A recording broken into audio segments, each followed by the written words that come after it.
take a load off and relax now, 'cause we're drinking with Bronson. This was such a gargantuan task. It was a juggernaut of an event, because I think some people came in even that Tuesday. So they came in on Tuesday, and because I felt, I'm 20 minutes away from the event and I live in New York City, I felt obligated to be like the local host, like NYC welcomes you, Yeah. And Like everyone you've been communicating with is like, yo, Saint, you live close by. You live close by, like stop what you're doing and come hang out. And I'm like, okay. Like I didn't want to be a bad host. And people as early as Tuesday night came out and we were just chatting. Fluke was in town, and some folks didn't leave until Wednesday. Oh wow. And yeah, it was crazy. So it was like a Tuesday to Wednesday type of deal.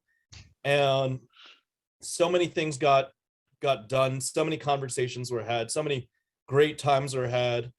I mean, I played in the event, in the main event myself. Really? And oh my God, I didn't even make it to round 7. I made it 6 rounds. I went 2 and 4 before I just dropped out of the event. But just those 6 rounds and not having that level of like competitive experience, not having not played in a calling since November, since nationals, when I think we saw each other. It was just such a shock. It was like the whole paradigms, like my mind was just not in that zone. And it wasn't that I was disrespecting the event of the Pro Tour. It was just that I hadn't competed on such a level ever in Flesh and Blood. And my playtesting partner was like, we were through webcam, we were chilling, we were like, what's going on over there? What's up, you son of a bitch, blah, blah, blah, blah, blah. And we're just, being really casual, just being bros, being dudes. Oh, yeah. And just talking a bunch of smack and, oh, hey, let me take that back and da-da-da-da-da. Whereas the Pro Tour, there's no backseas, there's no... None at all. There's no, like... And I was really fortunate through 6 rounds playing Starvo. It's not that, it's not that easy to miss a trigger, Yeah. Because it's Starvo. At the beginning of your home, you're like, oh, or at the beginning of your turn, you're like, oh, do I have it? Nope. Okay. Do I have it? Yeah. Do I not? Do I tunic at the end of their turn? I'm like, wait, maybe I need a crown of seeds and do some stuff, even if you don't do anything. And like, it was just beginning of my turn, did the tunic counter. Did I check for the Starvo combo? Yes, but even that was like a task. Even just, I must have played, honestly, I only prepared 15 reps, call it. Like, I built the deck, I got a list, and it's like, Matt Rogers himself was like, don't let me down, play your best, have fun. I was like, okay, man, that's a lot of pressure, but I'm going to do everything I can to win. Yeah. And, I started out 0-1, 0-2, then 1-2, 2-2. And, even on the comeback, coming back from the losers bracket and being even, it's tough. I felt a little bit of magic. I was like, I've got some momentum, 2 in a row. And then I don't know what happened. I think I got crushed by Chain, who was a pretty strong player. Oh yeah, and then Chain won the whole event too, right? He did. He won the whole event, and I even got to spend a little bit of time with the event winner, just for a little bit, to handle a transaction that I think has since been discussed, maybe not publicly, but there's been rumblings going on, the interwebs about what happened, but that may or may not have happened. Yeah, I guess. Well, a transaction happened. I do want to come straight and tell everybody that it was not me. It was not Fluke. It was a private investor, not named Saint and not named Fluke. And that's about all I can say. What are you talking about, Saint? There's no collectors in Flesh and Blood. They're all gone. All the collectors are gone. They're gone, dude. They've folded their hands and they've evacuated Flesh and Blood, because Flesh and Blood is essentially a dead game, right? Exactly. They had to turn, I think, thousands of people away because the building was at capacity and the seats were full. And it's like, That's no, nuts. there's too many people. We can't seat any more individuals for this event. Like it was that crazy. When you say secret investor too, I'm picturing this guy in this huge trench coat, just like walking in the corners and just like going up to him and like, yo, can I buy that card? It sounds pretty hush hush, but I mean that's smart, man. Like these cards, when I really like how LSS positioned them, the gold foils, especially they're worth money because there's a very low supply, but the way you get them is you compete, right? It's just such a Yes. beautiful, way to do it. Yeah, and it's collectors and players helping one another out. Players, from what who I talked to, especially the players from Europe, all Mhm. they want to do is find a way to subsidize their future, events, their future shots at traveling and playing more. And I'm like, for me, there's not a nobler cause. It's like, hey, Oh, for you just sure. want to keep competing. You want to be, to sustain yourself within this sport. If I, as a collector, can help you, and I did help, I didn't get the chain. I didn't get the chain, but I did, buy a lot of prizes. I mean, for example, this will be going on Fabled Hunters, but I literally like bought out all of the Pro Tour swag from Team Okenold, which is I think German Team Oh, Okenold. wow. You bought all, what do you mean by swag? Their decks and everything? No, not the decks, the Oh, swag. You go to the Pro Tour. There was hold on, I have it. I mean, I don't know if you're a playmat guy, but I've been a partial playmat guy. And I mean, for this playmat, how can you not be a playmat guy? Like this is the oh, oh man, the exclusive heart. Dude, Heart that of playmat is Findall beautiful. Pro Tour New Jersey 2022. It's like, how can you not be a fan of this playmat? And I mean, I know That you're a is collector, epic. like collector to collector. How can you not want that playmat? That I mean, is like one of the yeah, highest like ranked playmat I'd want. Other than the one where they have the map of, Wraith, which they haven't done yet. But once they do that, I'm on it. But that is just a beautiful playmat. yeah, it's the Heart of Findall, and I Yeah. think they only released 375 because there are 375 Wow. competitors of the Pro Tour. So there was the playmat, there was the tunic sleeves. The tunic sleeves were event exclusive, but Mhm. they're going to re-release them, I think, for armories or skirmishes or something like that. Oh, But that's cool to there hear. was also the water bottle. I mean, hold on, let me just grab it because it's Yeah, just yeah. that cool that I gotta show you. I want to see it, man. Give me another 5 seconds. I got it right here. Take your time, Saint. Take all the time you need, man. Yeah, because okay, check it out. This is what and it wasn't even a buyout. It was just like, this is what we have. We're a European team. I believe Team Okenold was a German team. Mhm. And it was like, okay, so there are play mats. Here are the sleeves, right? And this is like the same art as the gold foil. This is the full body, not just the bust. And that's where what it it's has- on the card sleeves, right? That just Exactly. These are the art card sleeves. I think these are going for like, I don't know, $100 online or something like that. And maybe like 60, $80 on Facebook. But that's awesome. regardless, this is like event exclusive art sleeves. It just reminds me of like back in the day with the original Christopher Rush Black Lotus sleeves. Those things are like $200 to $300, just for a box of sleeves. Wow. So, I mean, I think I paid full ask of the sleeves and of all the play mats because I was like, these guys are competing. I did ask for a little bit of a little bit of discount, and what I got at a discount Yeah, a were bulk rate. these metal water bottles that, like, this isn't a sticker. I think this is like laminated or embossed or something, Oh, some sort of wow. heat technology that says flesh and blood. That But is a get this, get quality this. product. Yeah. Not just that. Look on the other side. Action, drink water, gain hydration. Go again. That is Go again awesome. down there. That is Like, so good. this is a flesh and blood product. This is an epic piece. And I think I purchased, something like 6 sets. And Wow. it's almost all ask. And he's like, hey, we're not, I'm not a winner of the tournament, but this is going to help me compete. This is going to help me sign up for more events. Exactly. And that's the beauty of it, you know, and like that whole team, you probably paid for a good amount of their expenses to fly over here and fly back, you know, it's everyone wins in this scenario. That's awesome. Exactly. It probably covered the flights for a good many of them. And, you know, a lot of gold foils, all the gold foil conversations I had were, oh, we're using the proceeds to play more Flesh and Blood because that's what we love to do.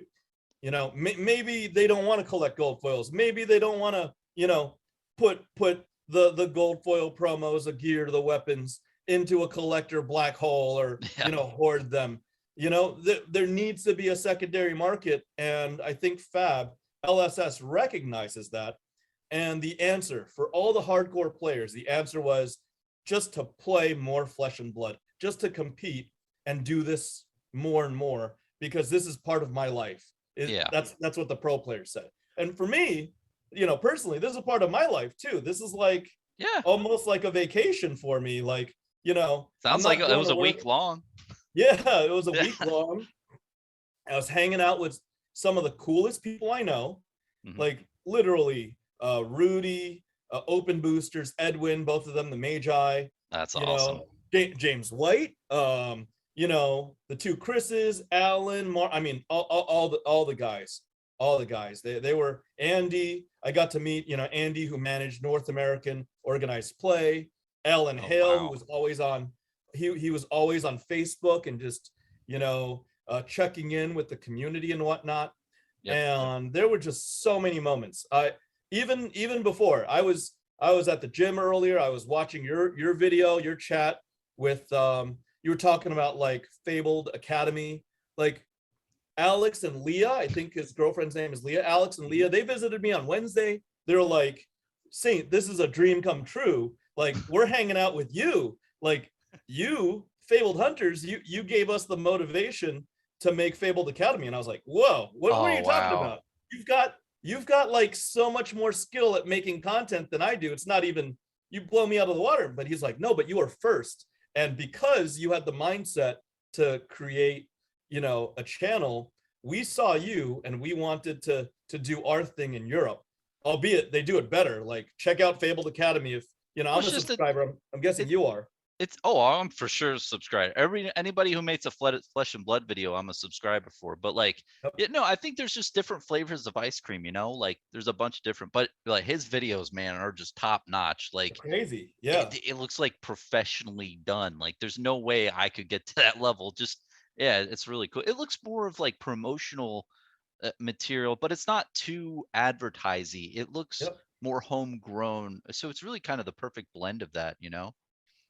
Like the whole trip for them was surreal. It was outside of their expectations, starting from when they landed on Tuesday and Wednesday. Like, we got to hang out for like 2 hours and they're just in awe and shock. And even just Alex and Leah, like, they were literally outside the convention center and I was in the car, like, you know, I think it was Chris and JDubs and we got out of the Uber from Manhattan. JDubs? Does his team call him that? Huh? Does his team call him JDubs? I could see that. No. It's actually really funny. We're doing an alpha opening, and privately, a lot of people in the community already call him JDubs because he accepted in my interview, my first James White interview. I was like, "What do we call you? Do we call you TC Jesus or do we call you Fab Jesus?" He's like, "No, I don't want to dishonor, you know, the man's name because he was a great man and I'm kind of spiritual," said James White. I was like, "So JW, right?" He's like, "Okay, we could go with JW," and you know, you shorten it to JDubs. It's actually really funny. We did an alpha entire case opening. I don't know if it's up there. I think Fluke might have posted an angle. Rudy might. Yeah, post. I think I saw that. Yeah, I'm gonna post the direct angle of James and I opening. But box one, he's like, "Stop calling me JDubs." I was like, "James, this is like a term of endearment. It's like JW. Dubs is like short for W, right? Just like Buffalo Wild Wings, right? Like that's what I think of. B-Dubs, BW, right? Yeah. So I was like, JDubs. And then he was like, "Why are you calling me that?" And then by box 2 or box 3, after Rudy called him JDubs a couple times, he's like, all right, I guess I'm JDubs. Sunk in. That's funny. and he accepted the nickname. Like Yeah. that was one of those classic moments where it went from like he was like a superstar to he became really approachable, and it was like, you know, really, really friendly, and we were building rapport.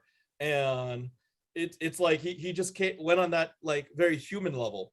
And not only that, there are a lot of moments. There are a lot of classic moments just from Pro Tour. Like the last question of the whole banquet, where he had this like town hall interview where Flake was on it. Flake from I think 983 Media and James. The last question was like, oh, given the meta currently in the meta discussions, will there ever be a Flesh and Blood NFT? And James was like, fuck no. And that he said that. Oh, that's awesome. Interview, right? That is awesome.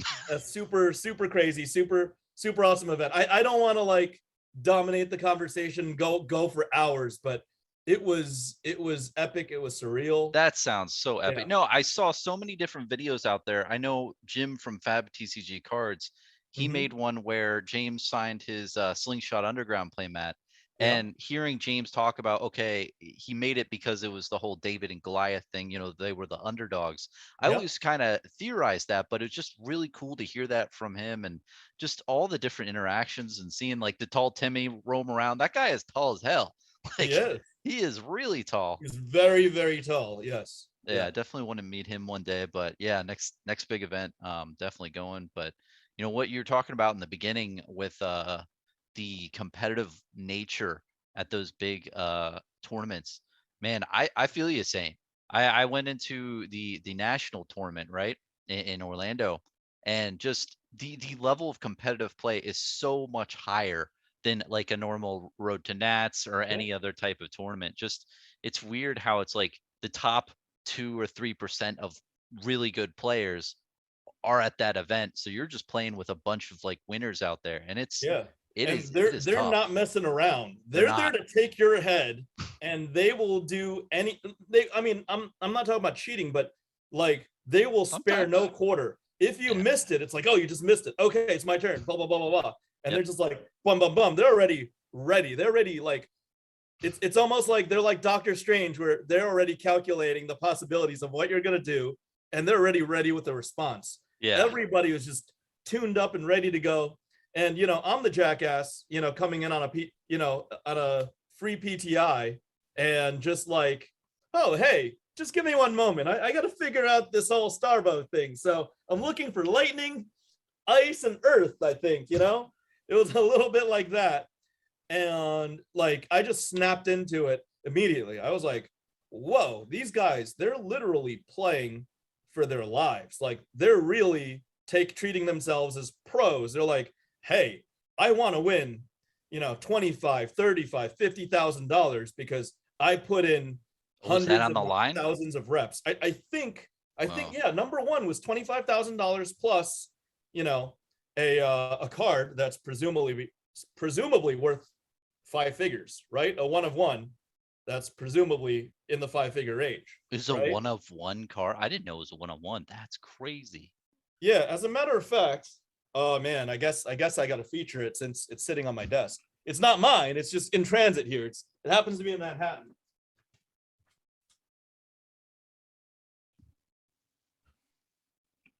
That is what I didn't hear. It was a 1 of 1. That sounds crazy, man. Yeah, because the amount 5 figures. I mean that sounds normal for a 1 of 1. I've already recorded stuff on it. I've gotten permission from the now owner, soon to be owner, soon to take possession. This you see this? Yeah. This is a Pro Tour. Like normal chain does not have cold foiling all over him, and you know only the borders are cold foiled. But you've got gold foil Pro Tour champion. Jeez. It's a special promo like win 012, and it's chain. Yep. And the only time there would be another one is if another chain wins a Pro Tour, right? Giving the living legends points, and chain's already at like 756. Oh, that's probably gone. He's not gonna make it. And not only that, like JDubs and I talked, he's like, oh, it's really sad because Starvo will never have this card. Starvo will get destroyed. So there will never be a Starvo.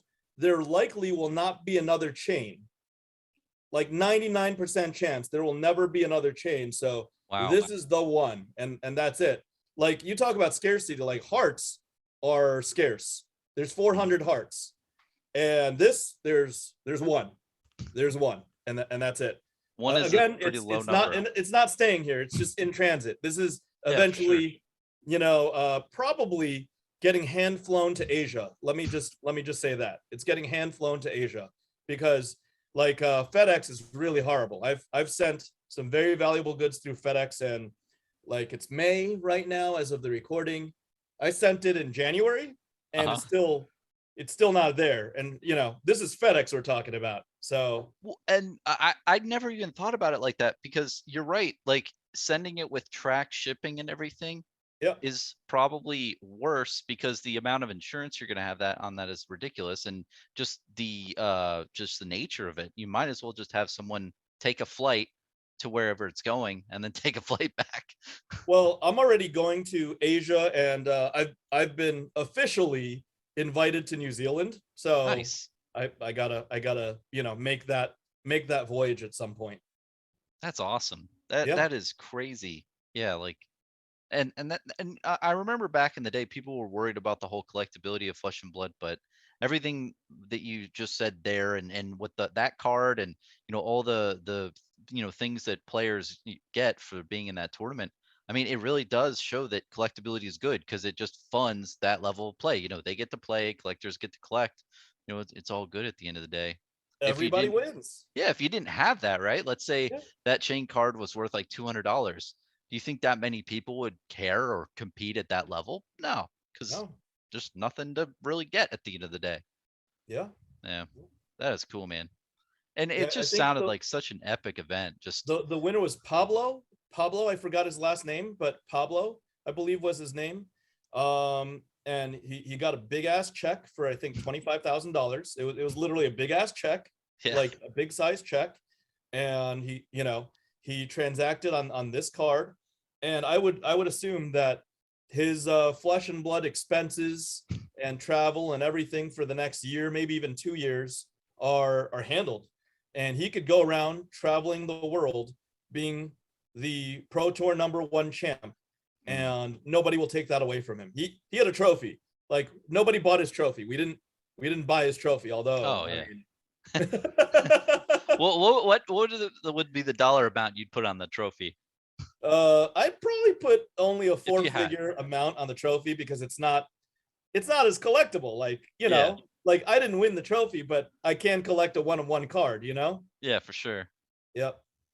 Yeah, that's nuts, man. And not only that, he might have different sponsorships deals now, or maybe like different team things. Just a little bit of extra stuff, but there's so much that can Speaking come of out of that. sponsorship deals, did you hear about that? No, I didn't hear. I'm just I'm just leading. I'm just thinking, oh, he's won the first Pro Tour, and there's probably some type of sponsorship deal he could get. I didn't hear anything. Dude, you are Johnny on the spot about that. Like on the first day, or day 2, which was Friday, they just announced that Dragon Shield created Team Dragon Shield, and it was Tarek Patel, our U.S. champ, Yeah, Rob Seigel, my sensei Rob. I love that guy. Our I mutual love friend, Rob. yeah, Matt Rogers and Nick Butcher. I mean, that is a squad of 4. That is a solid squad of 4. That is an extremely solid squad, man. Those Yeah. guys are like the top of their craft. Yeah. Yeah, and Rob's my we're- boy, man. He's in Orlando, and yeah, he's a really great player. Yeah, absolutely. He taught me my first Dorinthia deck, and I did okay. I went positive, right?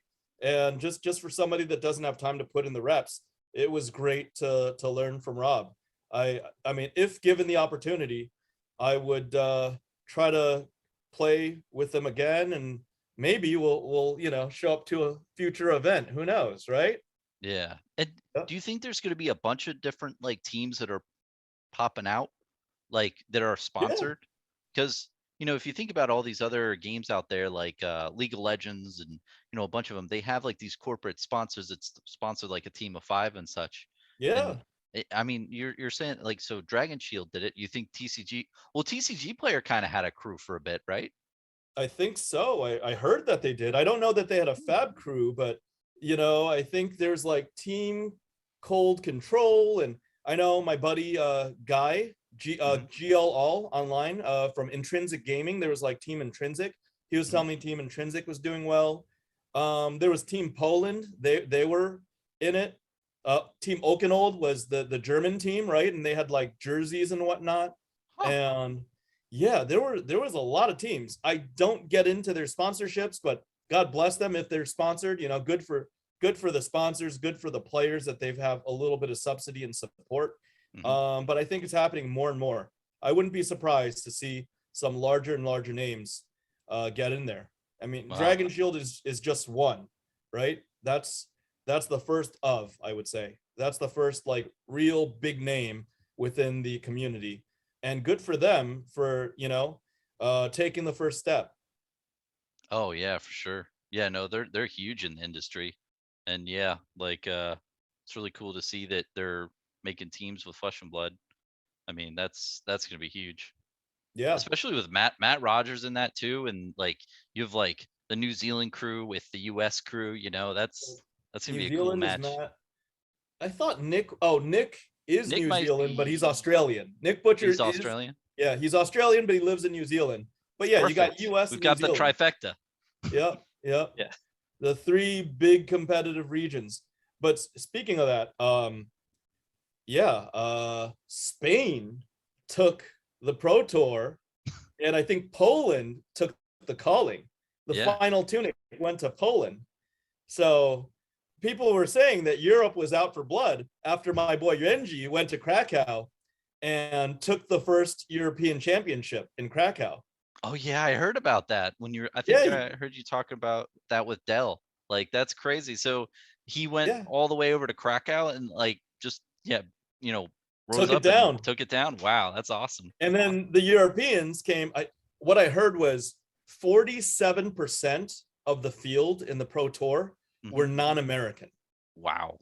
I mean, that means half were American. That's cool, but Yeah. 47%, like that's like almost 200 pro players out of I think 375 decks were registered. That's, let's call it half of it, 375. That's 187, right? Almost like let's call it 180 pro players flew in from other countries internationally to compete. Wow. That Like the competition must be really big over there because, I mean, I wonder how much the percentage would be in the top 8. Did you figure that out? Because like I forgot it was, but I would say there were more non-American players than there were American players. that's great to hear. I mean, then the game must be really, you know, flourishing over there because, you know, the biggest thing that a lot of people like to act like the super expert on is like player growth and like, oh, the game's not growing or it's growing a lot. It's just hard to, you know, measure that in certain situations. But I mean, seeing the Pro Tour and having them like sell out of tickets and a lot of, you know, competitors are from overseas. I mean, that's huge. I mean, this is a global TCG now. That's crazy. It has been a global TCG, and I wouldn't be surprised, especially with the release of the Black Label sets with the foreign languages. I would not be surprised that Europe, you know, becomes a huge region, a huge market. I think they have ambitions. LSS has ambitions to literally grow Europe to be a larger player base than the US.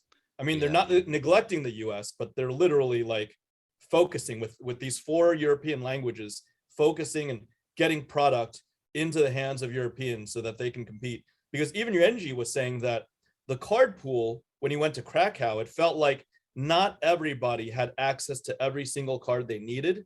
Oh, wow. Simply because of how few cards were in Europe.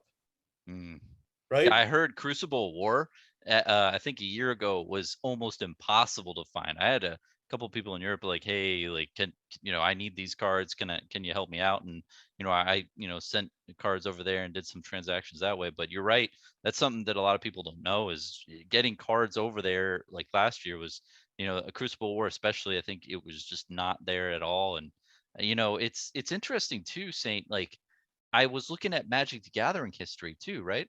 And Revised had a black border set. I was like, oh, is this kind of like a revised foreign black border? You know, this seems like that. Yes, they have a foreign black bordered set called the Black Label set of whatever the historical history packs. History packs, Yeah, Fab history packs in black border. This is their version of foreign black border, and this is LSS paying attention to Spanish speakers, German speakers, French speakers, and I think Italian. Yeah, Italian. I believe Italian, yeah. Could be. So these 4 languages, and these cards will be collected. They'll be celebrated. They're going to be special. They're definitely going to be special. And this is kind of like, summer 94, for Flesh and Blood. I've always correlated the two, and people like, oh no, this is not the same. This is not the same at all. Flesh and Blood is nothing like Magic. Magic was a once in a lifetime thing. And I'm like, well, lightning strikes twice. Lightning strikes twice. Exactly. All of this is repeating. I mean, I was there. I was collecting in 94 when the Dark was literally out and nobody would buy the Dark. They were like, this is a crappy set. This is so much inferior to Revise that nobody wants this. Wow. Honestly, like Tabernacle of Pendrevale, which was a Legends card, nobody wanted that card. It was effectively unplayable. And now it's like a $7,000 card, and Legends is like $25,000, for a complete set. Like, I believe we and the viewers eventually will see a day where Monarch, maybe it's not $25,000 for a master set of Monarch, but at least 10, right? Minimum 5,000 or more. We're gonna get there. We're gonna see that appreciation.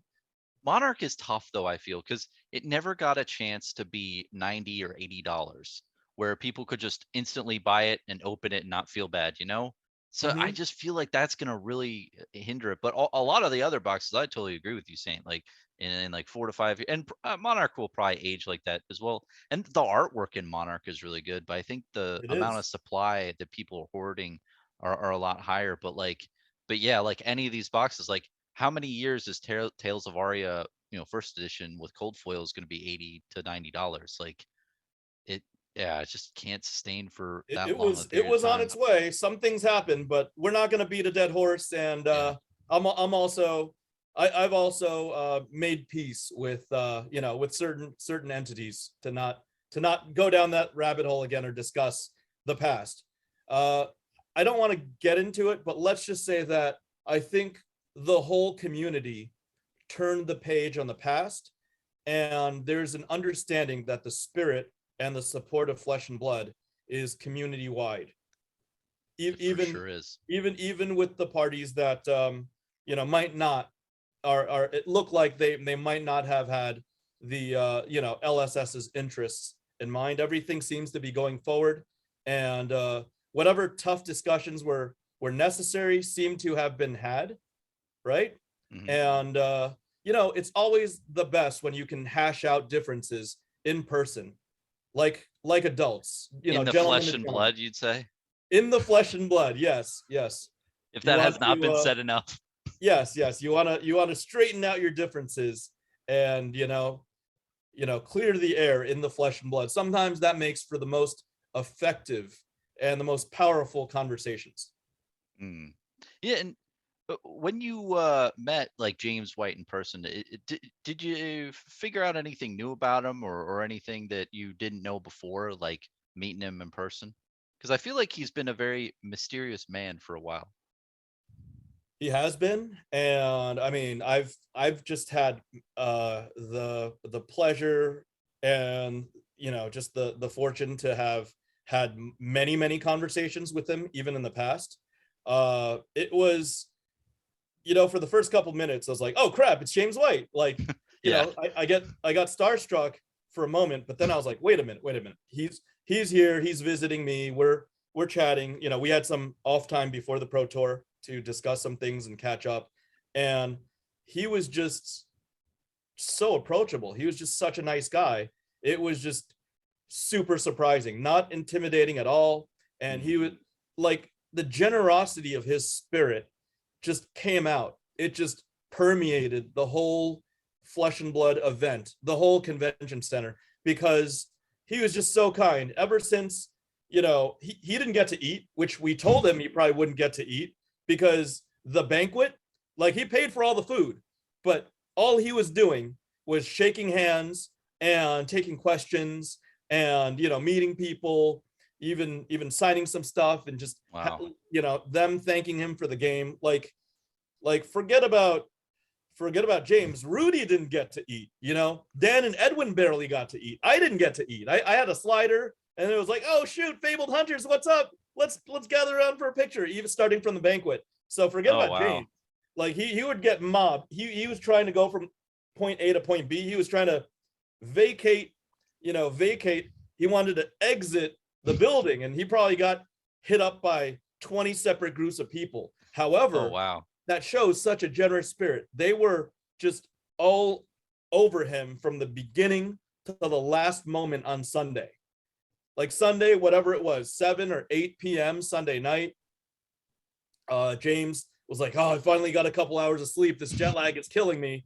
Back in the convention center, we chatted just to say goodbye and hug it out. Just to, you know, I thanked him for the game, and he thanked me just for being such a loyal supporter. But then immediately a line formed, even on the last minute while everybody's filing out, like a line of 20 people. And he's like, Oh wow. holy crap, I got to do this. I got to do this. And That's a class act, man. yeah, That sounds absolutely. He awesome. just has such a giving heart, has such a generous heart, gave his time, gave his energy. But the guy was already running, you know, people ran him ragged for 4 or 5 days by then, but he still had more to give.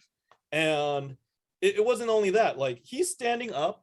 There was like a signing booth at the LSS area, signing and pictures and talking.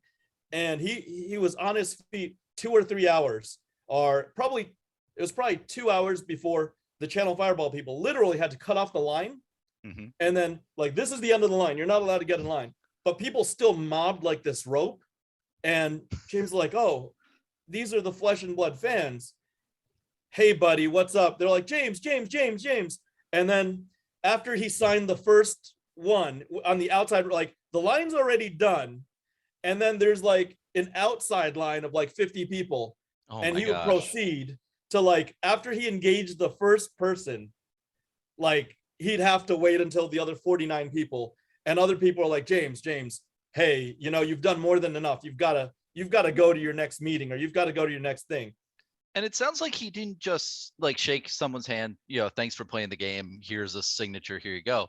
He had really good conversations with a lot of the fans that I saw. I mean, Yeah. I saw the one with Jim from Fab TCG Cards, and like he spent a good amount of time talking and explaining. He didn't look rushed or anything. It just that is so awesome to hear, man. That sounds epic. He did that every single afternoon. And then sometimes there were just impromptu meetings where people just line up wherever he is. They would line up. A Their moving line, would like form. people just like this. Yeah. Like a local friend of mine, Terry Ty, same thing, was like, oh crap, I just got this Library of Solana print. Oh, let's go, you know, let's go take a selfie. And he takes a selfie. He said on one of his videos, once he took a selfie, like 50 people lined up. They literally, like, just formed a line, and then James had to take 49 more selfies. You know, Wow. it was just crazy like that. And that wasn't even his scheduled time. And like I said, just such a giving heart. And I didn't even ask for our request for James to be there. I was just like, hey guys, I'm gonna open an alpha case. I posted on Facebook, and then James was like, I want to be there. Cancel my plans. We're doing this. And he ended up opening like half of the packs, and we Oh, were happy wow. to see him open. He opened all the fire, all the hotness. He opened you know, the Scab skins, legendary right? cold foil. I think he got the scab skin leathers, Scab right? skins. Yes. That was like box 3. It was a fire box. It was double cold foil. There was 3 Majestics, I think 2 Enlightened Strikes non-foil, and 1 Blood Rush Bellow, I think it was. So it was a 3 Majestic, 2 cold foil, and I forgot what the rainbow foil was. It might have been the Crippling Crush rainbow foil. So that was a box. Yeah. So That and sounds like such an epic event, man. Yeah, Yeah. next time I want to go to one where Legend Story Studios is going to, and yeah, James sounds like just a class act guy. And there's another guy over there at Legend Story Studios. His name is Robbie Wen. I'd like to meet him one day. He seems really cool. He's like the I said creative. the same. I said the same thing. I shared Yeah. a couple meals with JDubs, and he's like, Mhm. "You're probably not going to see Robbie. Robbie's just in his own world, like creating the game and overseeing the game. He's not a. What I was told was he's not like a very outgoing person, or he's more of an introvert. So Perfect. So am we I. couldn't. I am too, honestly. But Me too. yeah, he's just not gonna be out there traveling 14 hours. I think exactly what Chris said. Chris Gehring said was, if Robbie left the office and flew 12 or more hours, he would just go crazy worrying about what's going on in the office. And I understand that. Like the people, wow. James's team takes such ownership in their business that And they're it shows really in the cards, all man. bought in. Yeah. Like the cards just don't appear with someone like, I want to just do this. It's just painstaking, and it looks like a lot of work has been done. I guess I'll have to go to New Zealand then to see him. Right? Yeah. Or you can go to Paris. You and your Yeah, my wife. your She'd recent love to wife, go to right? Paris. Yeah. So that's in late August. Paris at the end of summer. Ooh, I'll have to look into that. Right?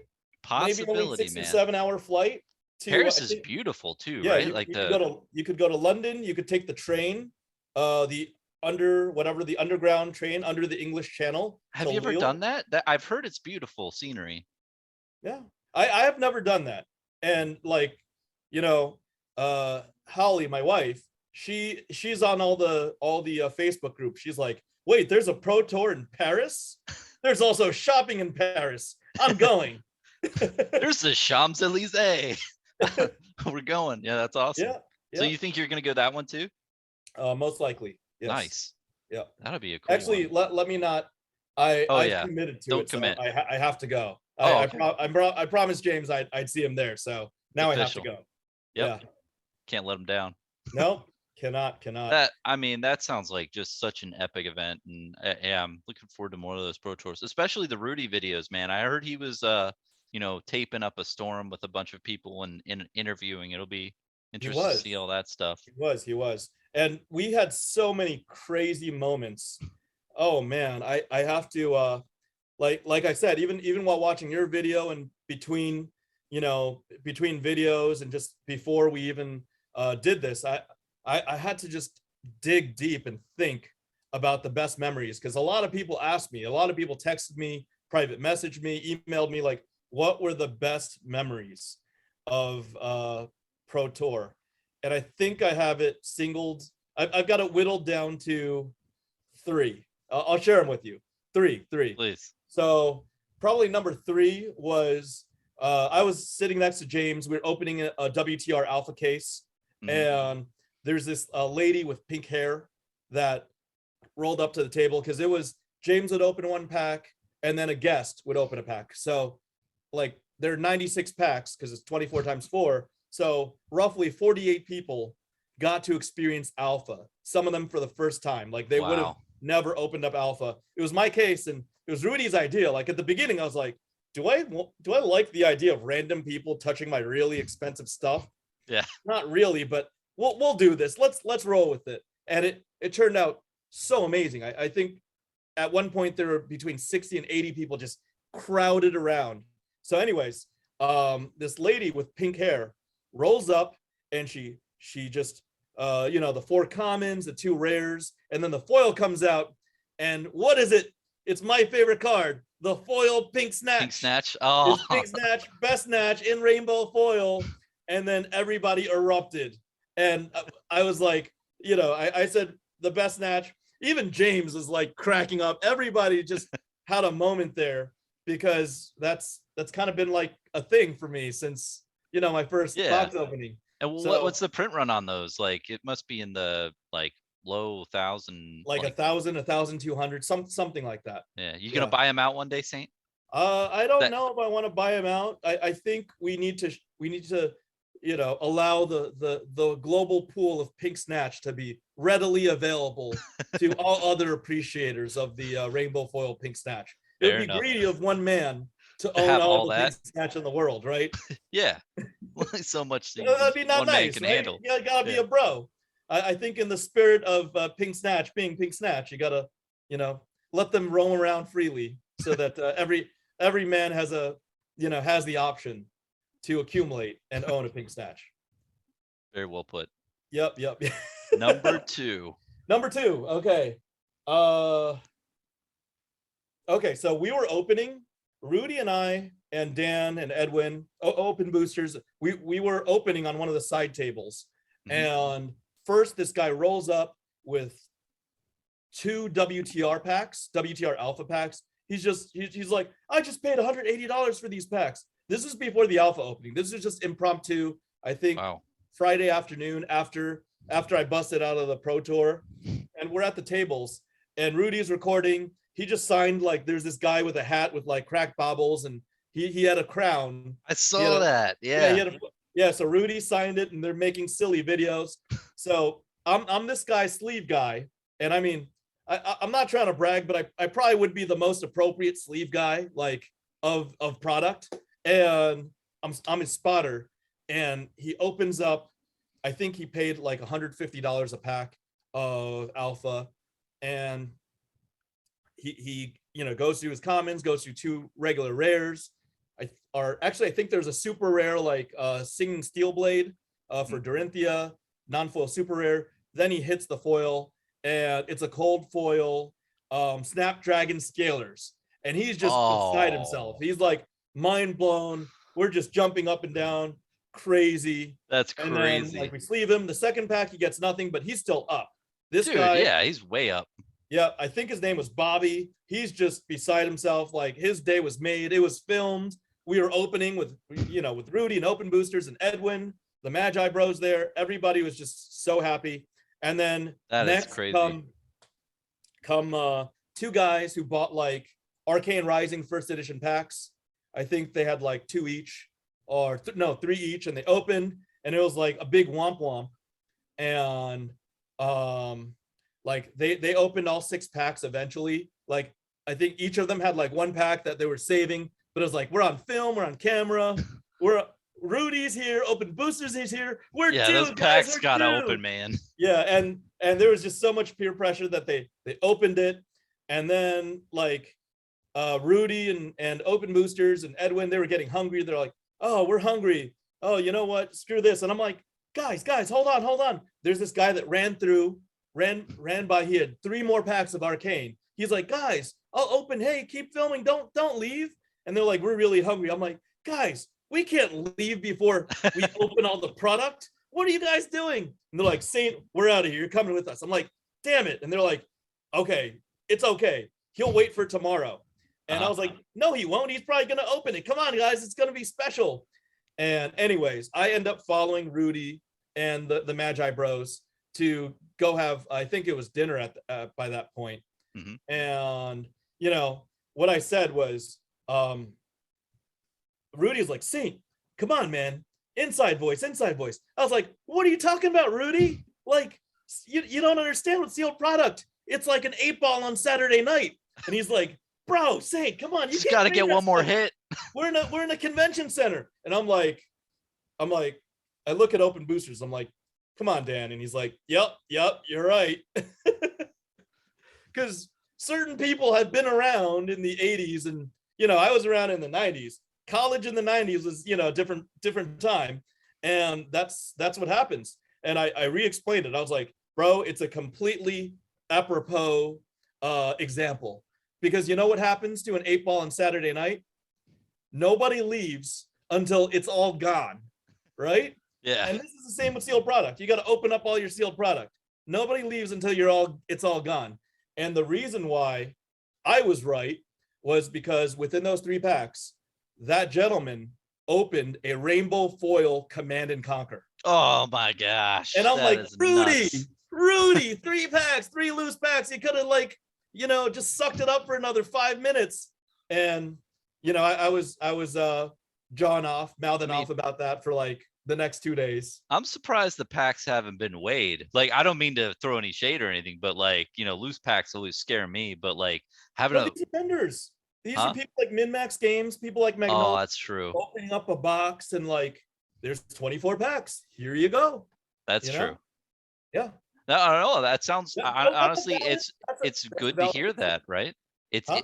No, it's good to hear the Snapdragons were pulled. I don't know. I'm just very skeptical with, because if you open a box and you weigh all the packs and you get the cold foil out, and that's bad to do, but I understand stuff happens. I don't know. I just loose packs always just scared the heck out of me, Yeah. Yeah. And that gentleman, I heard that he ended up getting over $2,000 in value for that, first edition Command and Conquer Rainbow foil. Wow. That was really, really crazy. Did he let it ride? Moment two. That was 6 more packs. yeah. That was it was between missing out because we missed out, and it feels bad that we couldn't get it on camera, as well as that comment and that little moment where it's like Open Boosters and I looked at him, he looked at me, and we both acknowledged that it was a thing. Because let's just call a spade a spade. Rudy doesn't really believe in that gambler's rush so much. He doesn't open stuff unless it's somebody else's stuff, unless it's sold already, right? So he's not personally invested. He's not like connected to the packs as much as somebody like an Open Boosters or I am, because I'm opening up my own stuff. I'm like, oh crap, I just got kicked in the nuts and I'll feel bad for the rest of the afternoon. Same thing with Open Boosters, right? If he Do you think it's like working at a theme park? Like when you work at the theme park, the rides aren't really as fun anymore. Same with like Rudy. He's in like, these warehouses with tons of product around him. So it's like, yeah.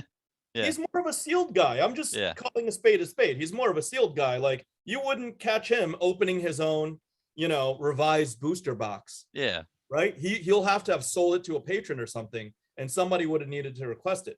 You would never see him opening alpha of his own. Like, oh, here I go. Let me just open WTR alpha because I feel like it. That's not where his value system in TCGs are. Whereas Dan and I were like, oh crap, oh man, where's the next pack? Oh crap, oh I'm gotta due. Open up that next pack. Oh my god, I gotta open up another. Oh man, oh the Fabled's in the next one. I know I'm due. That's how it feels.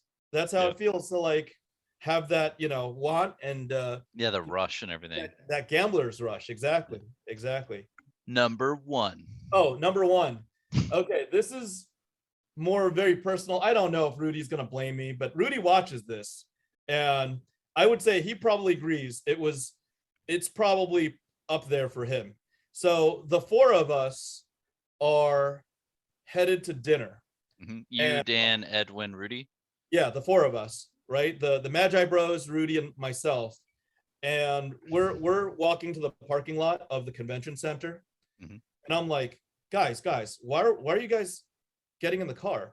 The Outback Steakhouse is right there. If anybody knows that convention center, like New Jersey Meadowlands Convention Center, Outback Steakhouse is literally like 150 feet away from the convention center and like 80 feet away from the parking lot.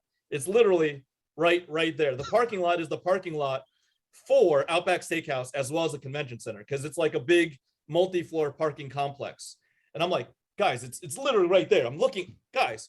And Rudy was like, Saint, you don't understand, man. We're from Florida. It's different in Florida. We're Florida men. And I'm like, but they're like, no, Saint, you don't get it. Just get in the car, man. And I'm like, oh God. So we pull out, we drive to Outback Steakhouse, and they're like, where's the parking? There's no parking. And I'm like, we were in the parking for Outback Steakhouse. that whole thing, and that whole big complex with like 5 floors of parking where we had a perfect spot and we were 80 feet away, that was parking for Outback Steakhouse. And they're like, why didn't you tell us? And I was like, I did. And you said, I quote, it's different. We're from Florida. We're Florida men. It's different in Florida. Some Floridians, we pull out of our driveways just to get the mail. And like I gave him the speech, and it was just a moment. They're like, man, we should have just listened to see. That's awesome. I was like, yeah, it's not like I've come to the Meadowlands Convention Center for the past 5 years for every single MTG event in the past, right? And the only like the people that attend, the only restaurant, if you even want to call it that, is literally Outback Steakhouse. That's it. Oh, there's nothing else. It just funnels you into gotta there. walk further for like a Chipotle and then a deli and then, but like I don't even want to call it fine dining. Like anything even like better than a hot dog or a Chipotle would be that steakhouse right there. That's the vicinity. So did you guys have to do the drive of shame where you drove We did. all the way back to the Drive original back to the spot? drive of shame. They're like, oh, hopefully our parking space is still there. Nope. It was one of the ideal spaces, so we had to park like another. Did you just follow someone into a parking spot? So I'll give you $5 for a parking spot. Yeah, I think Rudy and the Magi Bros, they were pretty entertained. It was a moment. funny. So That's awesome. Yeah, dude. Like all those, all the events of Flesh and Blood I've been to in the past. It's really good memories, man. Just those events are so big, and the amount of people there, Yeah. and hearing that it's sold out, that is just insane. Like, what's maximum occupancy over there? easily 1,200 seats. Whew. And the 1,200 seats were done. Like between the calling event, between the Pro Tour pulling over, and between the fill-in of the small events, it was just crazy. Even Friday afternoon, while the Pro Tour is thinning out, there's literally like, you know, I don't want to call it sit and go, but just random events. People just excited to play, you know, maybe get some reps in for the calling. There was like a 400 person, just random classic constructed, like sit and go event. Like, oh, just show up. This is the 5 o'clock. And like 400 people decided to join. And I'm like, what's going on here? We're 400 people, just a random event. Just a random event. Jeez. It was that insane. Like half of the floor was covered. It was like just a big batch of seats.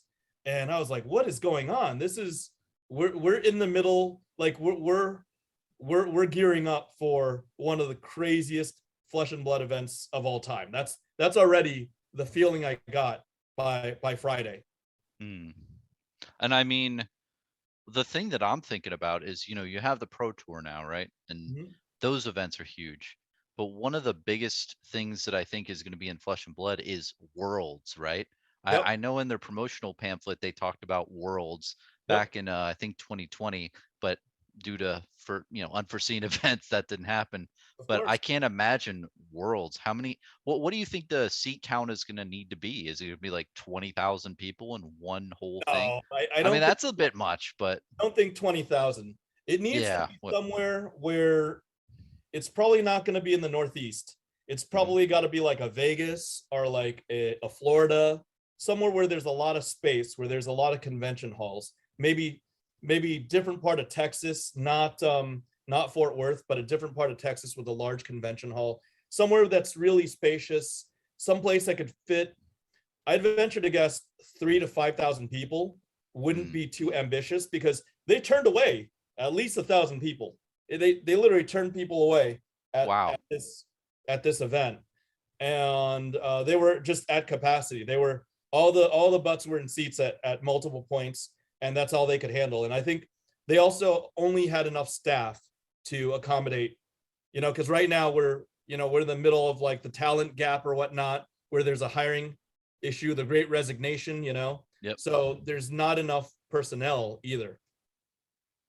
That is wild. Yeah. And do you think it would be in the US?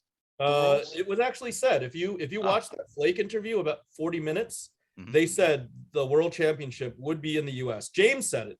So I missed that. A lot of tidbits in there, because fans were asking James, like in the town hall, they're asking questions. A fan was like, oh, do you think the Worlds would be in New Zealand? James was like, it's not central enough. It's literally on the other side of the world. Yeah. So the most central location is probably the US. So people from Asia, and there are people from Asia. There was a whole squad of people from Singapore that came and visited. I think maybe even some people from Hong Kong. I heard not many people from Taiwan made it to New York or New Jersey, but definitely all of Europe made it through. For Europe, it's like a 6 to 10 hour flight. So it's not as bad as, like Fluke, for example, from Australia. He said that with the different connections and whatnot, he was like in and out of the air for over 24 hours to get to New York. jeez, that's crazy. Yep. Yeah, that's wild, man. Yeah, just the whole event. Yeah, and Worlds is gonna be. I definitely got to go to Worlds. Worlds is gonna be crazy. I can't imagine. And then if it's like televised or something, it just the way Flesh and Blood's gonna grow over the next couple of years is just gonna be wild. But I want to move into a topic. I saw you make a video recently on the solid liquids and gas Yeah, of yeah. TCG investments. I think that I think the concept that you're going for is like beautiful. And you made the first video about solids, and I really out of all that stuff, I love the Flesh and Blood stuff, of course, but the collector's edition and what is it, Icy. international class, yeah, International. ice and CE, dude, those boxes were beautiful and those were in pristine conditions. Yeah. Like, yeah. And can you explain like what solid, liquid, and gas is? And you don't have to spoil anything, but I'm just kind No, of no, no. I mean, curious. people are welcome to see it. It's actually a reshoot. It was actually a viewer of Fabled Hunters wanted me to get into the financial side of TCGs. Mhm. I always never wanted to really talk so much about like making money off of Flesh and Blood, and because I haven't monetized Flesh and Blood, and I don't believe in monetizing Flesh and Blood as of this juncture. However, I've got a lot of experience, in my hustling days, getting out of 7 figures of debt and getting out of some really serious legal jams, legal quagmires. I had to monetize Pokemon and MTG to And kind David of, Buster's, right? and Dave and Buster's. Yep. That was part of it too. Dude, you're epic. Thank you. Yeah. Just to get by. So solid liquid gas was a segment that I had recorded for Channel Fireball as a content creator when I was, during my little stint there.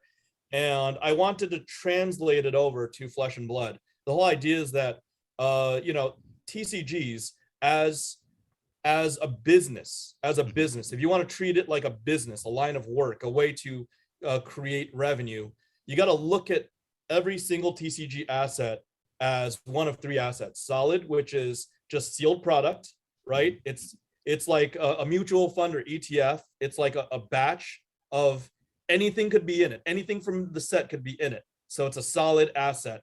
So it's a diversified batch of, maybe if it's WTR, like 240 cards, or including the foils, like 400 cards, right? 400 possible cards are in there. You get a portion, it's a 1/40th of a heart. You get 1/20th of a tunic, 1/20th of a scab skin, etc., etc. And that's all recognized in the value of that box. So just really high end collectibles in a sense for solids. No, not even high end. It could be an unlimited box.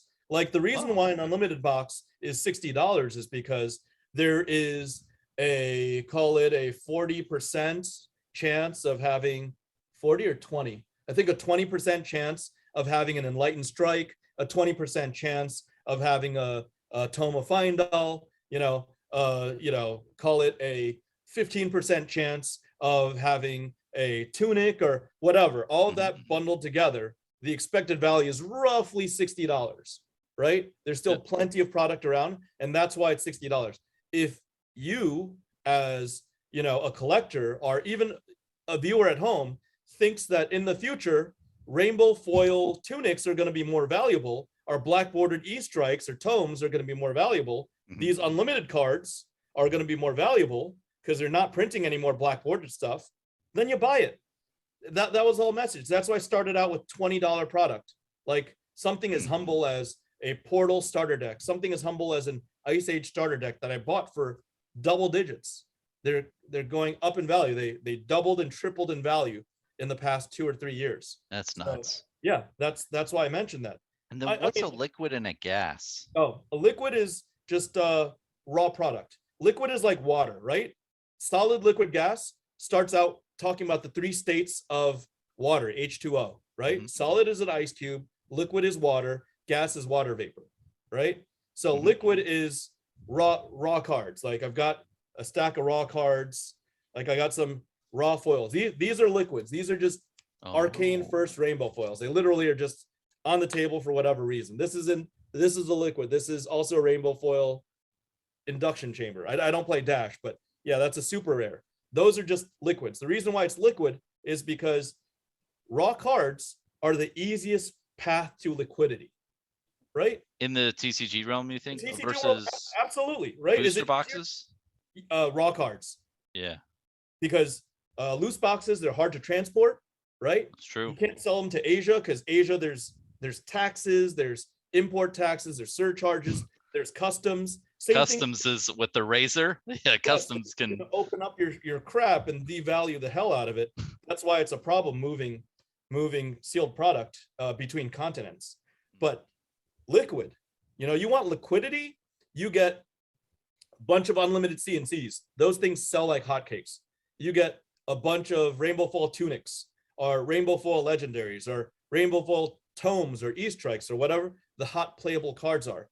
Those are liquid. You want liquidity, you just get a stack of non-foil majestics or foil gear, foil legendaries. That's just liquid. That leads to liquidity. Gotcha. And then gas is what happens when you heat up your liquids, right? Water, gas expands. Same thing with the slab. Like you've got a rainbow foil Heart of Fyendal. That thing's 150, 180 bucks, right? And for now, but a BGS 9.5 Heart of Fyendal is probably close to $1,000. A BGS 9.5, really? Yeah, 9.5 basic, something like that. I've seen them transact at $1,000. Maybe because of the economy, the market's a little depressed right now. Word on the street is a BGS 10 Heart of Fyendal just transacted, right? Yeah. And that's a population 1 BGS 10. Wow. And that thing, it was a hard fought competition, but that thing almost went for 5 figures.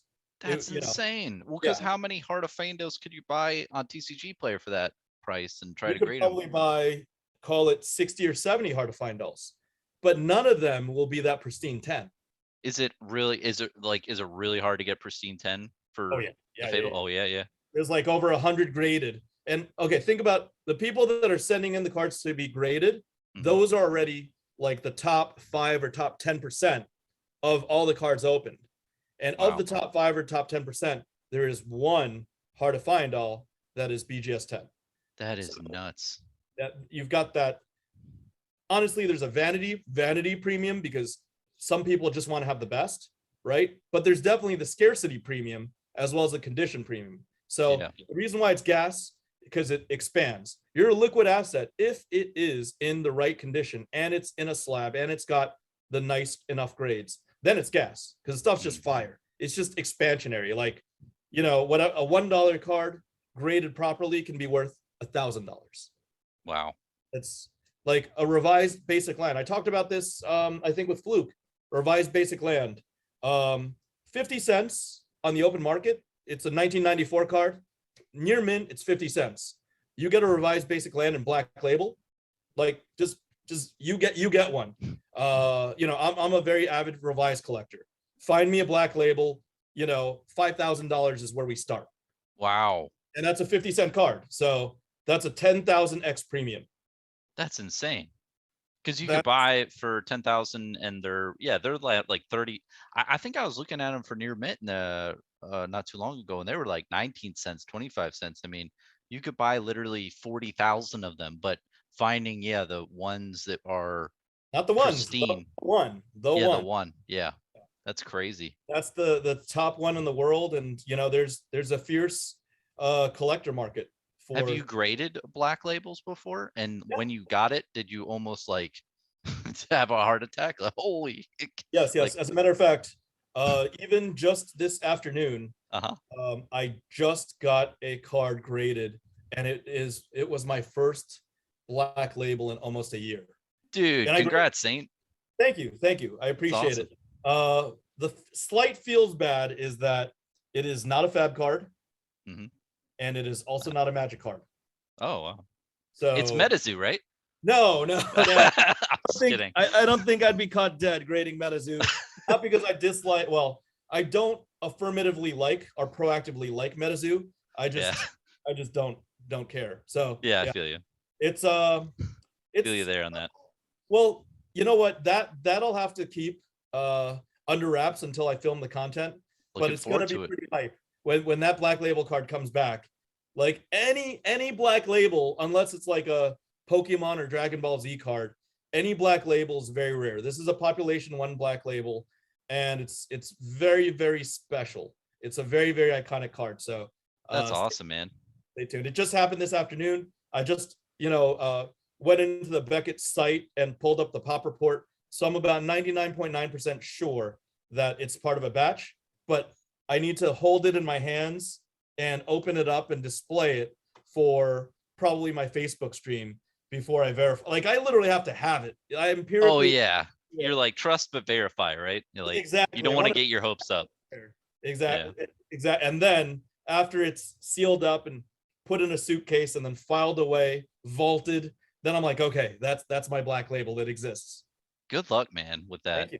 Thank you. I really hope it. Yeah, that's gonna be really cool to see on video. And you know, I did get something before we set up a call, and I kind of want your thoughts on the solid, liquid, and gas, and what you think of this overall. So back in the day, Bronson in 2019 or 2018 maybe.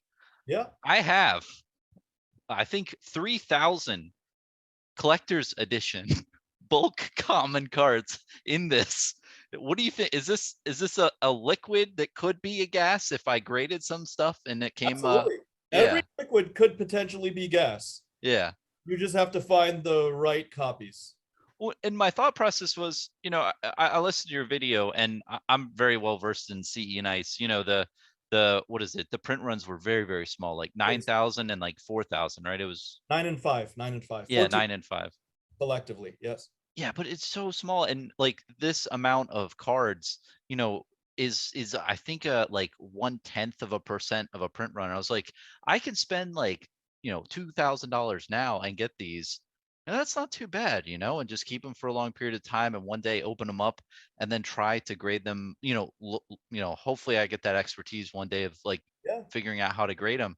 But then if you get those 10s and 9s, I mean, well, mainly 10s and like 9.5s, like Even 9 they could 5s, sell even for a 9 lot 5 of money.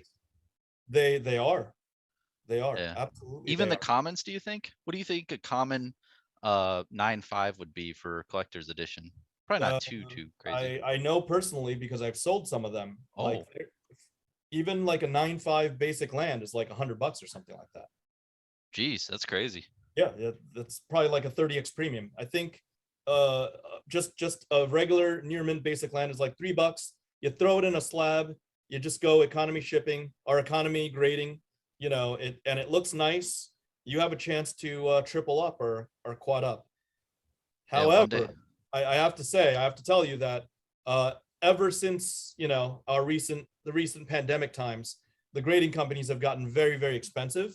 So it's no longer time efficient because even the economy, you're looking at $35 per card. Oh wow, You better be quite a bit. absolutely positive. But if you one day wanted to just bring not 3,000 but like 300 of your best CE ICE cards, I could go through it with you. I've that'd be great. Probably 500 CE and ICE cards easily, and that's Yeah. that's one of the fewest categories in vintage Magic that I've graded. I've probably graded more Ice Age cards and definitely more Stronghold cards and definitely more Alliances cards than I've graded CE ICE. When CE and ICE have a really bad time with the pointed corners, right? Like it's really easy to damage those corners. Yeah. And the back, it's like the gold glittery thing on the back is really Flakes. easy to smudge too. Absolutely. It's flakes, right? Yeah, it's crazy. And like the corners, because they're literally pointy corners, you just touch it the wrong way or you sleeve it the wrong way, and a potential 10 corners goes to 9.0 and you're done. You're done. Yeah. Yep. Yeah. No, thanks for commenting on it. Yeah, I just thought it was a cool thing I did back in the day, and I guess we'll see what happens in the future. But I'm really interested in that whole thing, and it seems like you're very well versed in that, where you analyze the cards with their quality. It's like, okay, I'm buying this raw, but I can probably grade it, get it back, and if it grades high, and if it's a really high gas card, then you could sell it, which funds more raw cards and the process kind of repeats in this way. Yeah. Yeah. Yeah, the collection buys keep funding themselves, and I'm grading probably the top 2 to 5% depending on what the cards are. Like, I might grade like 10% of all alpha cards that I receive if they're in good condition. I might only Wow. grade 1% or less of, like, I'm not even grading like 0.1% of the Fallen Empires cards. Fallen Empires, I'm probably just like what the hell are they doing in this collection? Yeah. Why am I wasting my time? But Beta, Unlimited, Arabian Nights, those cards I really take my time, and it's almost an art. Even if it's not an art, it's at least a craft, and it's a very specific skill set. Oh, See, for sure. a lot of people, like, that's kind of why I stopped making content on Channel Fireball, because the peanut gallery, they're people that don't believe that capitalism exists. Just like there are people that think like it's a flat planet, it's a flat earth. Like, oh, capitalism is bad, capitalism is evil. It's like, oh, well, if you believe in that, let's not talk about collectibles. Let's not talk about asset classes. That said, for the rest of the world, that do believe that, there are different values for different things. This is where grading comes in. Like, a 10 is a 10. It's much more valuable. It's much more scarce than a 9 or an 8 or 8.5. Well, and information is knowledge. If you can do that set of skill, which is grading a card ahead of time, and you know what it's worth, you can send it in for grading, and there's a profitable type of situation there. It's much like anything else in life, man. Like, you go to the dealership for your car and you get it serviced. Do you think you're going to get the greatest price when they say your alternator is broken, and they're going to say that the price is like $300 for the part, and labor, oh man, the labor is $400 for that part, so $700 overall? Yeah, they're probably going to say that. But if you call around to AutoZone and you ask a bunch of different, people in the area, the local car shops, well, oh yeah, that part is like $110, and labor, oh, I'll do it for $150. Information is money, and I feel like it's the same. I equate what you just said to that. If you're really good at grading, then you can have an edge on the market and make a profitable type of situation. The edge makes a hell of a difference. That's why I would say a lot of the top collectors in the world, they literally seek me out and say, Saint, I'd like to send you this batch, and I'd like you to go through your process. I don't want to go through a whole seminar, but like, literally as we speak, hold on. You don't want to do a paid CD, Saints? No, 5 CD. I don't need to do a paid CD, nor am I ever going to give give away the secret sauce of grading. But literally, I can't mention who, but I was allowed to show these cards. I'm going to do a special on, like, a FaBledHunters special on these cards. I think there's a tunic, there's 2 cold foil hearts. Oh my there's gosh. A whole set of the Power 6. There's 2 cold foil eyes, shard. There's slingshots, for crying out loud. This is from a very special collection from Slingshot Underground. Yeah. Wow. From, you're probably holding like what, 500 to $1 million in your hand. It's in the 6-figure range for sure. Before grading. Those are beautiful cards. This was transported from New Zealand. Thankfully, somebody from LSS believes in capitalism and believes that these are in the right hands. So these are actually from an LSS member, and I was allowed to mention that they're from an LSS member. So even the boys from NZ, game recognizes game. They're like, if I need to maximize the possible results of grading, who do I go to? Thanks. I appreciate the recognition. That's awesome.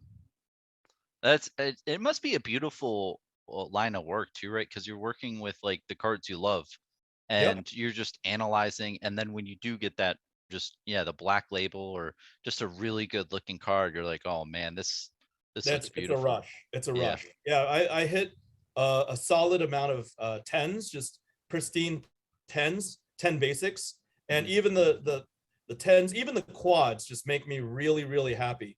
And that's what it is. Like, the challenge of grading a cold foil and rainbow foil quad in Flesh and Blood is so high. It is because of the way these prints came from Cardamundi. I would say that it is just as hard to grade a quad in Welcome to Wraith, Arcane Rising, or Crucible first, as it is to grade, call it foil 7th edition in Magic foil 7th edition and alpha. Like foil 7th edition and alpha, in my opinion and in my experience, are probably the most difficult to achieve high grades on. But the first 3 sets of Fab are right there, same challenge level, and it's just so much fun. It's so rewarding when you hit big, you know? That sounds really rewarding. I mean, and I'm kind of curious when you're talking about how you've done really well with grading and turning your liquids into gases and everything. What do you think has been more profitable over the years? So like, and I want to preface this. I've listened to you and you said like Flesh and Blood, you aren't really trying to like flip or do any profit thing. It's all going into your vault, right? Yep.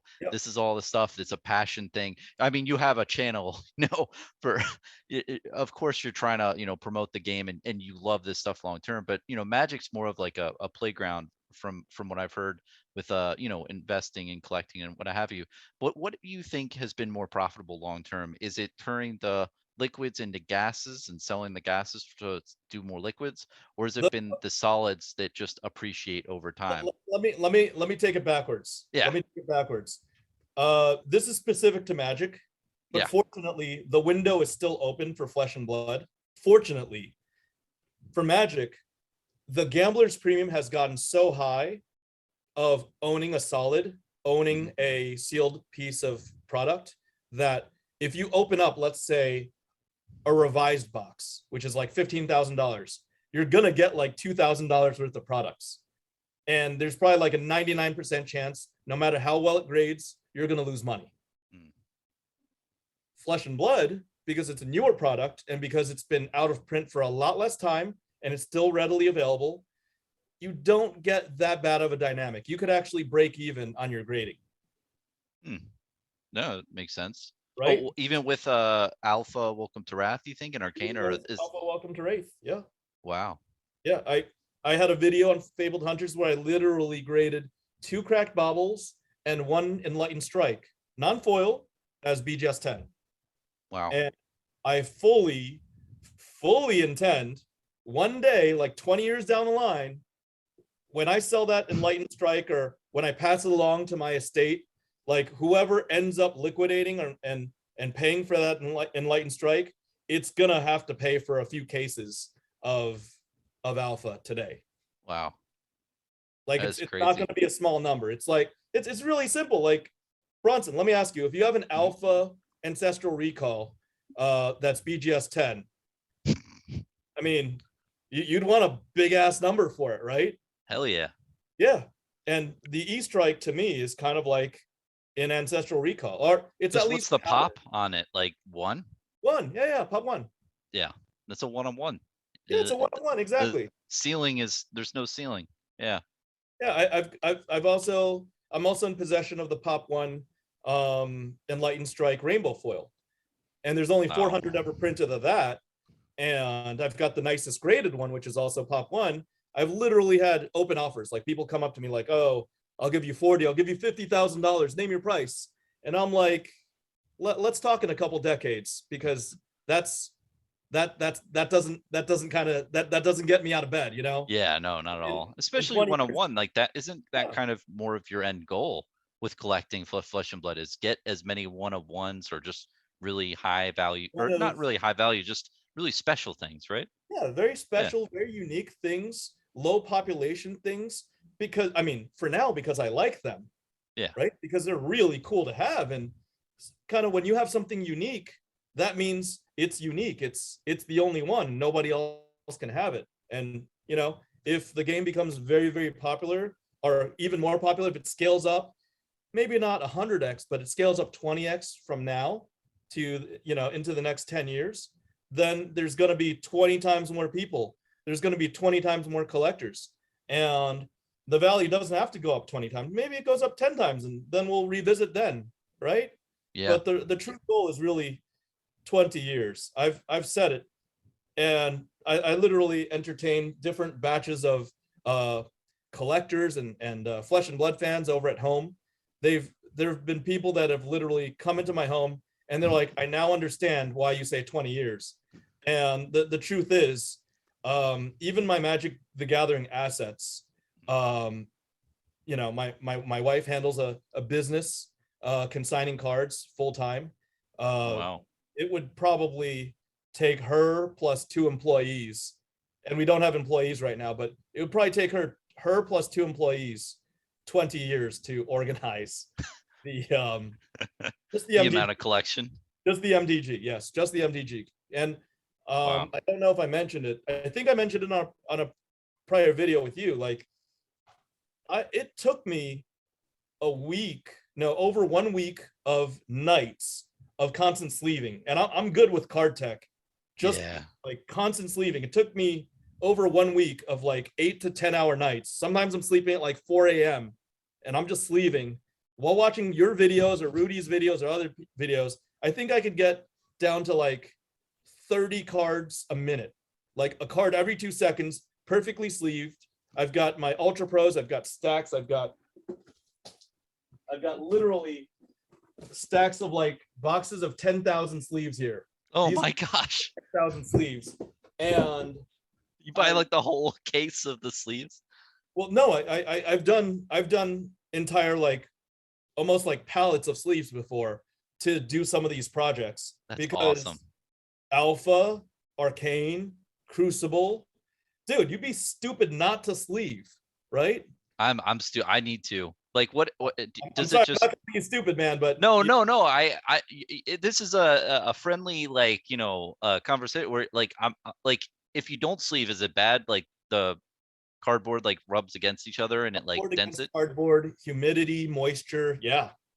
Oh, Yeah. and the sleeves like prevent all that? Not all of it, but they mitigate most of it, and then you store it in a cool and dry place. I'm gonna Fortunately, get that link from you. I need to buy some sleeves in bulk and do that whole process. yeah, And how long do you think the sleeves last? Like probably for a while? easily 20 years. Yeah, Yeah. that's a Yeah. pretty long time. That huge Alpha collection that I told you about, I literally spent more than 2 days sleeving up, because the gentleman that went all the way back to 1993 and collected, he didn't sleeve the vast majority of his cards, which was really, really sad. Yeah, that was the big collection you did in Seattle, right? Where you The Seattle purchased a collection.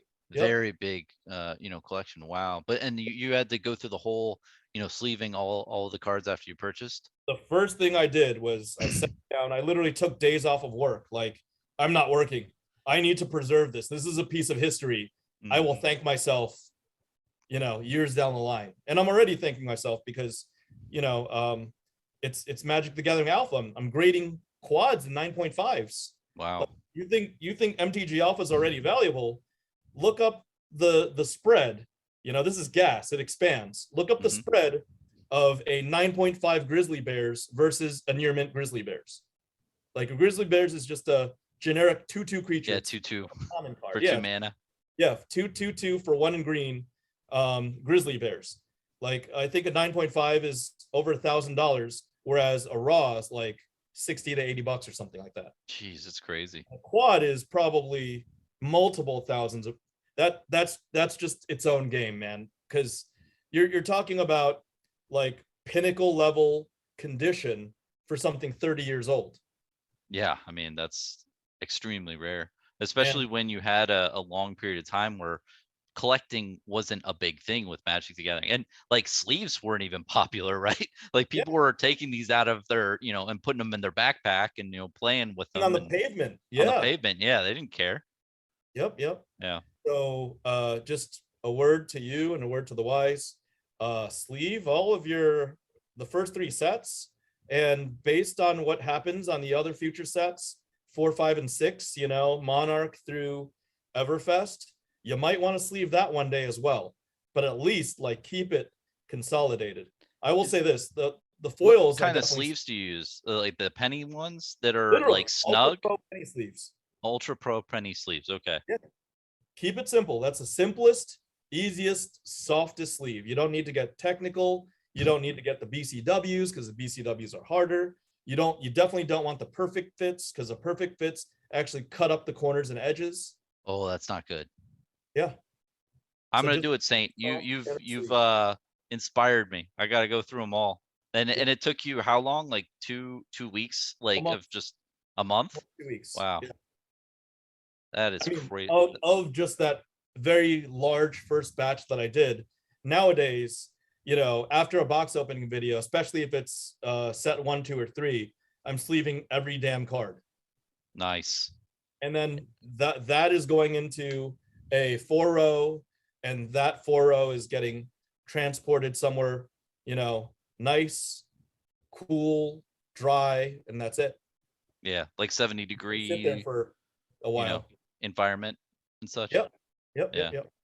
Eh, I think I have one other question that I wrote down that I want to ask you though.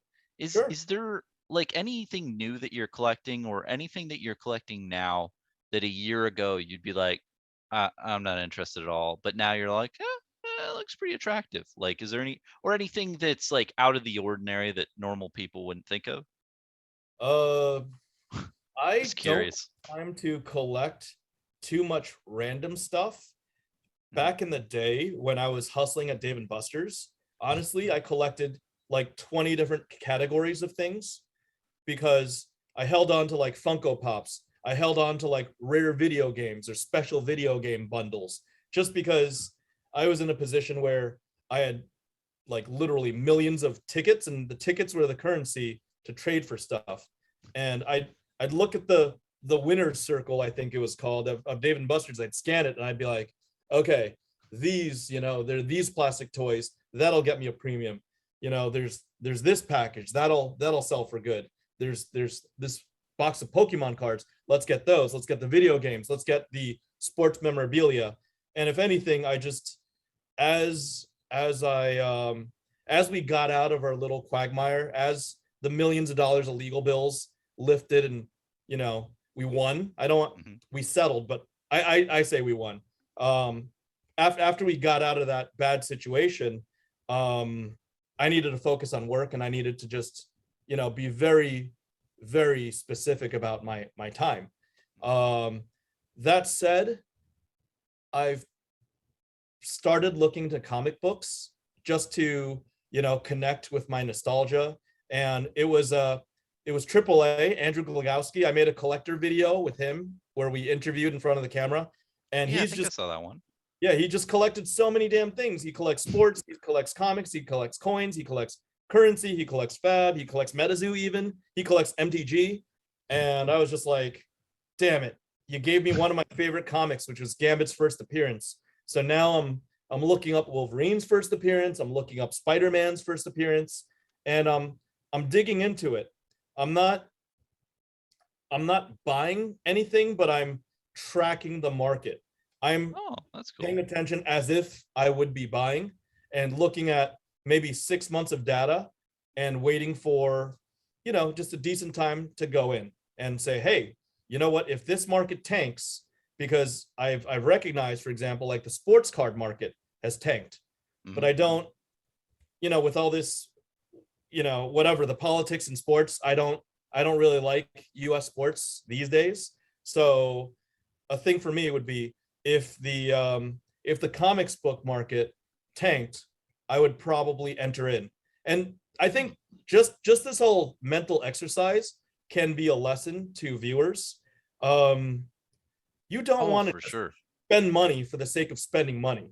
You want to do your homework first and understand the market and do like a good amount of research. I've probably done I literally still only own my Gambit number one 9.6, and I know I want a Gambit number one 9.8, and I'm not even spending that spread, whatever it is, $200 or $2,500, because I'm like, you know what, this asset class looks like collectibles to me, and it's a little frothy, a little too frothy right now, and we're in a recession, Because it so ebbs and flows, right? With all these markets, up and down. So and that's such good uh what do I say? Like you've ingrained that into your being, it seems, right? With any yeah. type of thing that you get into versus, getting into and be like, oh, I want to do coin collecting. Oh, I'm just gonna buy these, 5 items on eBay and see what happens. And no, it's you have to analyze the market, say, okay, are we up or down? overall, talk to people who are in that industry, like, hey, what's happening with this. Yeah, That is a really smart idea, I because mean, yeah, the Dungeons and Dragons books, I'm really into, or I'm not really into it, but I like to collect it on the side as well. It's similar to the comics, but I have noticed the same thing. Sometimes the market's so hot and just tons of people want in, and those books are, a lot of money. But then yep. other times it's just low, and no one cares. Yeah. I've got some of the stuff from the mid to early 70s in D&D. Oh, really? Yeah, yeah, yeah. Nice. Like the books? Like the campaign, like I had one with a pink box with a green dragon on it, like Dungeons and Dragons, whatever. And it had a book, it had a couple of dice, it had like a games master manual, like Oh, that's awesome. some of the stuff from the 70s. I And that's don't 50 years old right now. And how many do you think got thrown away from parents who were like, this is demonic? You're I not don't going to play know. this. I mean, if it is valuable, I would trade it for Fab or Yeah. MTG. Like we could talk. We can talk. Literally, a member of I had some LSS folks over as company in the last week, and one of the members was a huge fan of Dragon Ball Z. He saw my poster. He saw a special piece by Christopher Rush, a Dragon Ball Z altar, and he Wow. was like, "Wow, I'm such a huge fan. This is like, this is bigger to me than even cards." And I just I dug up literally like three binders, three mini binders of Dragon Ball Z cards from Japan, from Bandai, from the 80s. And I was like, here you go, man. Thank you for giving us flesh and blood. Oh, And that's nice of you. yeah, yeah, it was. I don't remember what the value was, but I'm like, these little things make other people really happy. And I just felt that this individual would appreciate something nostalgic that I no longer appreciate, because I've got such tunnel vision that just that distraction, like, now that you mentioned the D&D book, I gotta dig it out somewhere in storage. It's probably at like in aunt's house, stored somewhere in a box. And I'm like, wait a minute, Bronson's right. It's 50 years old. Right? I've been holding on to it for 30 plus years. I better look it up. But if that's, like I said, if it gives somebody else happiness and that's their lane, I'd happily just pass it along. Like those Dragon Ball cards, some of them, even on eBay, last I checked, even pre-pandemic, some of them were $200 to $500, and it's just like, Jeez. hey, you brought me Fab, so here you go, Yeah. take it, enjoy it. I hope he's back in New Zealand, like looking through them, and he'll be like, oh crap, I went to New York and I met this guy's collector of flesh and blood named Saint, and he just handed it to me, and he's sharing that moment with his children. Yeah, that's huge. Yeah, and that's the great thing about collectibles. It's you get them, you buy them, you enjoy them in your life for a little bit, or a lot of times for the rest of your life, and then when it's time that you're like, maybe I have to pay for other things in life or whatever, then you give them to someone else who enjoys them. It's kind of beautiful in a Absolutely way. right. Yeah, yeah. See, not everything has to be about monetization. And even at the Pro Tour, like James was like, "Hey, this guy's brand new. Saint, why don't you just give him a stack of your alpha?" And I was like, "Well, okay, why not?" And I just, like, as a just quick reaction, I grabbed a stack of Welcome to Wraith Alpha. This guy was brand new, and I just handed it to him.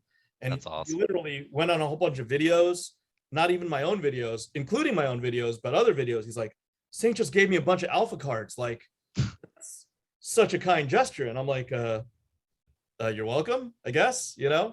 but it left an impression, and it was a memory. I created a memory, and I created a story by that one kind gesture. And it's crazy how one type of gesture like that could just change that guy's life.